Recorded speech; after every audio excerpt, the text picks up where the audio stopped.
Դրանից այդ գերիները եղել են, այդ գերիներին հայերից լավ են պահում։ Ջուրել են տալիս, հացել են տալիս, լավ են պահում, համեմատած լավ են պահում։ Իսկ հիմա իրականությունը, թե ինչպես են վարվում Բաքվի բանտում հայերի հետ։ Խոսքերը մարդու իրավունքների պաշտպանի հետաքննությունից են։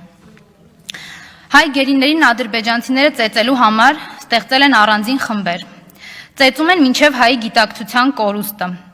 սպասում մինչև գիտակցության գա ու շարունակում ծեծը։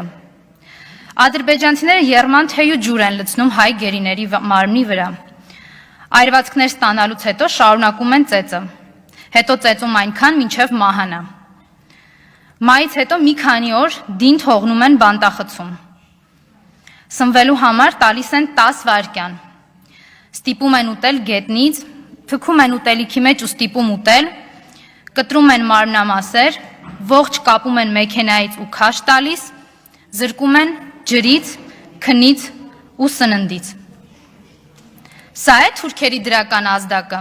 սա է կառավարության շենքից տեսնվող դրական ազդակը, այսինքն հային խոշտանգելը դրական ազդակ է։ Հարգելի հայրենակիցներ, այս ստի զուգահեռ իրականությունը պետք է ավարտել, եւ պետք է ավարտել այն ստի քարոզարշավը, որը վերնագրված է քո Նիկոլով։